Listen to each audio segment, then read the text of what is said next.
Convenhamos, sejamos francos, não foi a insulina, não foi os hormônios que mataram Gabriel Ganley. O buraco é mais embaixo. O que matou Gabriel Ganley? Bom, independente da nossa opinião, o Ganley ele era uma grande promessa para o fisiculturismo, mesmo que você não concorde com o uso de substâncias anabolizantes, esteroides, hormônios para fins estéticos. Ele era uma grande promessa para aquilo que era enquadrado no esporte dele, o fisiculturismo. E aí, a gente tem essa pergunta rodando na internet. O que foi que matou o Gabriel Ganley? O que levou a isso? Mas essa é a pergunta errada. A pergunta que a gente deveria realmente estar fazendo é: o que levou ele a chegar a esse ponto? O que levou ele a chegar a esse grande infortúnio, essa grande queda, essa triste notícia? Gabriel Ganley está morto. O que levou ele a chegar nisso? Eu vejo o futuro repetir o passado. Vejo um museu de grandes novidades. O tempo não para. Não, o tempo não para. A verdade é que o Ganley ele foi apenas mais uma vítima de um câncer, de um vírus, de uma grande infecção e já matou diversas pessoas, já matou milhares de pessoas ao longo de toda a história humana. Já matou reis, já matou grandes artistas, grandes atletas, grandes empresários, já destruiu grandes impérios. E o Ganley não foi a última vítima. E esse vídeo aqui é justamente para te alertar de um grande perigo, de uma grande ameaça que pode destruir as nossas vidas. E já está, na verdade, destruindo a maioria das nossas vidas. Minha e sua, aos poucos, sem a gente perceber. Como um câncer, como uma doença que se aloja no corpo de uma pessoa. E quando a pessoa descobre que ela está com aquela doença, já é tarde demais. Infelizmente, o Ganley não foi a primeira vítima.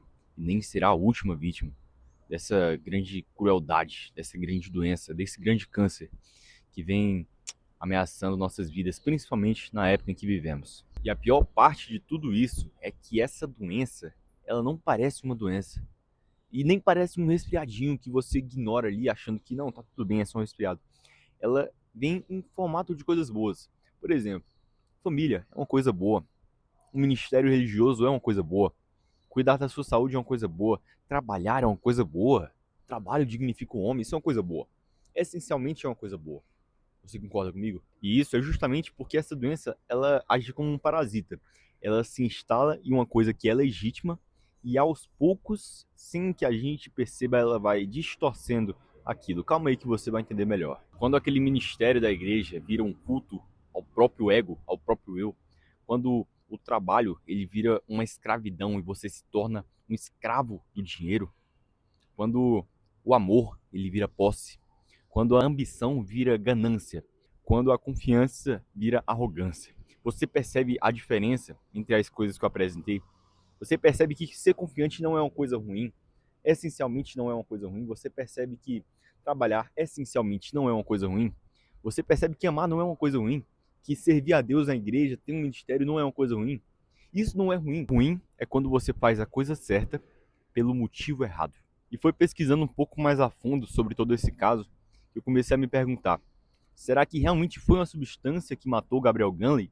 Ou será que isso não foi apenas um último capítulo de um livro muito denso e profundo e triste da história desse garoto? Então, para tudo que a gente fizer na nossa vida, a gente precisa estar consciente, lúcido, atento se aquilo ali está servindo a gente ou se nós estamos nos tornando escravos daquilo. Me responde uma pergunta: quando uma pessoa começa a sacrificar de forma obsessiva e doentia e quase demoníaca a saúde dela, a paz dela, a família dela, o dinheiro dela, todos os limites, todos os princípios e valores que ela tem para ela, você acha que isso é saudável? Você acha que isso é bonito? Você acha que isso deveria ser romantizado? Então o Gunley ele não começou a morrer, ele não começou a se suicidar quando ele começou a aplicar a substância. Não foi meramente isso. Tudo isso começou quando o sentido das coisas mudaram. Quando as coisas elas deixaram de ser uma ferramenta e se tornaram um deus na vida dele. Quando ele começou a idolatrar aquilo ali. E isso a gente pode entender até como ele mesmo. Nós somos os deuses.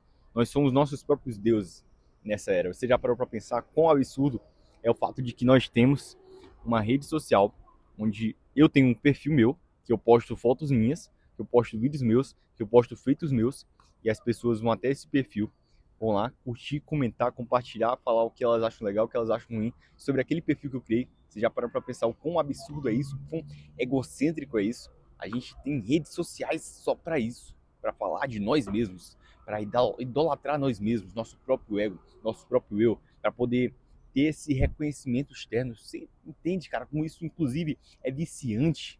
É por isso que quem cria conteúdo tem que ter esse cuidado extremo de não cair nesse mesmo buraco. É uma coisa absurda, é uma coisa destruidora, cara. É horrível isso aí. O que aconteceu com o Gabriel Gunley é uma coisa que é muito mais antiga do que a gente imagina. E o nome disso é idolatria. E ao contrário do que a gente pensa, idolatria não é somente a ideia do contexto bíblico de você se ajoelhar diante de um ídolo, diante de uma estátua, diante de uma pessoa e servir a ele, adorar e prestar sacrifícios, prestar adorações. É muito mais profundo do que isso. Idolatria a gente pode entender aqui, principalmente nesse contexto, como a gente colocar algo num lugar que a gente não deveria ter colocado. A gente adorar, a gente dar um lugar de importância para uma coisa que ela não merecia. Então, o lugar de máxima importância na nossa vida deveria ser Deus. Deus, ele é único. Não deveria ter nada, nenhuma outra coisa que deveria ocupar o lugar de Deus. Então, quando a gente dá esse lugar que é de Deus para outra coisa, a gente está idolatrando, a gente está cometendo pecado de idolatria. Por exemplo, na história do bezerro de ouro. O resumo do resumo da história, para contextualizar vocês, é o seguinte: Moisés libertou o povo do Egito, o povo de Israel, e aí ele guiou o povo até a Terra Prometida, e durante esse processo, esse percurso, em um momento Moisés ele subiu um monte chamado Monte Sinai, e ele demorou muito tempo lá em cima, demorou uns 40 dias para voltar.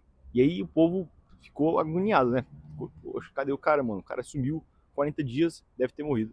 E aí eles chegaram no irmão de Arão e pediram para ele construir um deus para eles.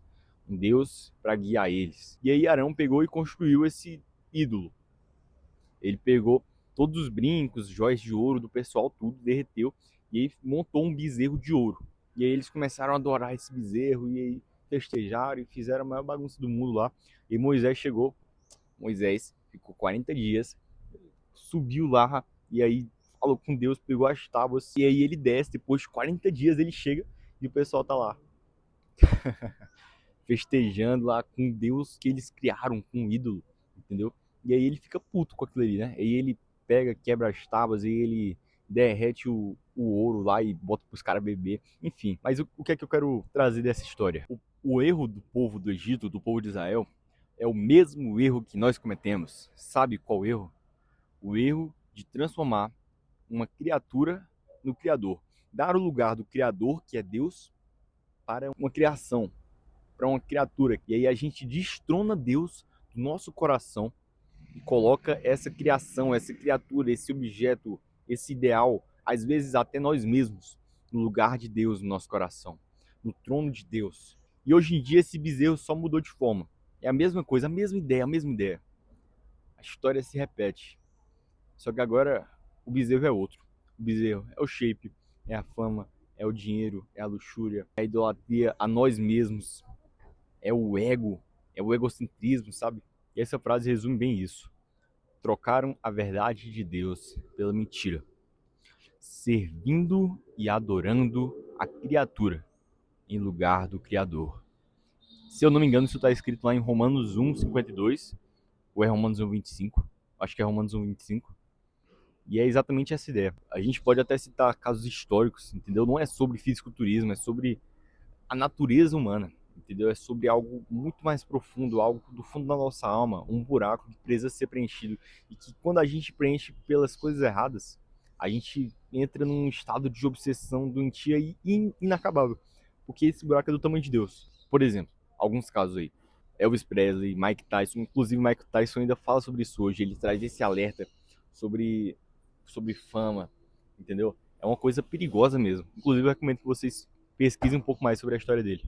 Então, independente da sua área, independente da sua carreira, independente do local, do tipo de trabalho que você exerce, você está sujeito a isso. Não importa se você vai ser um político, o poder pode virar seu Deus. Você pode ser um influenciador, e aí a vaidade, esse sentimento de necessidade de validação vira o seu Deus. Você pode se tornar um empresário, então o dinheiro, o poder vira o seu Deus. Você pode ser um lutador, pode ser um artista, um cantor, um bibliotecário, você pode ser até um estudioso, cara. Quando isso vira o seu Deus, você entra nessa zona de morte que você começa a cavar sua própria cova. Inclusive, Aristóteles já nos alertava sobre isso, entendeu? É uma coisa antiga, cara. É uma coisa antiga. É uma doença antiga que já matou impérios, já matou pessoas grandiosas e que continua matando, entendeu? A gente precisa se atentar a isso.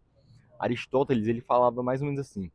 Ele dizia que a virtude, ela se encontra entre os extremos. Então, a falta da coragem, ela vai te levar a ser uma pessoa covarde, mas o excesso pode te levar a ser uma pessoa imprudente, irresponsável, inconsequente. A falta da confiança te leva a ser uma pessoa insegura, mas o excesso de confiança te leva a ser uma pessoa arrogante. Então, a grande pergunta que fica é: o que uma pessoa está tentando preencher quando nada nunca é suficiente? Mais músculo, mais fama, mais dinheiro, mais poder, mais validação. Então, o que matou Gabriel Gunley não é uma coisa exclusiva do fisiculturismo, por mais que talvez seja mais forte nele. É uma força que continua destruindo ainda hoje casamentos, carreiras, propósitos, famílias, e é uma coisa que pode destruir a sua vida, sem você perceber. É a força de você transformar algo bom no seu Deus, de você idolatrar coisas que essencialmente são boas. Então, treinar é uma coisa boa, ter saúde é uma coisa boa, família é uma coisa boa, ministério é uma coisa boa, trabalho é uma coisa boa, dinheiro é uma coisa boa, fama é uma coisa boa. Tudo isso é bom. Tudo isso, essencialmente, são coisas boas. O problema é que nenhuma dessas coisas foram feitas para serem idolatradas. E a pior parte é que talvez a grande tragédia não foi apenas a morte de Gabriel Gunley. A grande tragédia é que aquilo que matou ele, que não foi somente insulina, não foi isso, é apenas a superficialidade, entendeu? Aquilo que realmente matou ele foi o que eu falei desse vídeo, entendeu? Foi essa corrupção, foi essa idolatria. Tudo isso continua sendo celebrado e aplaudido, e ensinado e admirado. Tudo isso é desejado pelas pessoas, entendeu?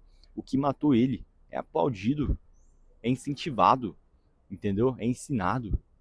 É trago como uma cultura que você deveria almejar e buscar e ter como um viés de sucesso para a sua vida. Então questione isso. Questione quem é o Deus do seu coração. Não importa se você ainda não acredita em Deus. Quem é o Deus? Quem está governando a sua vida? É você? Ou você está sendo um servo? Você está sendo governado?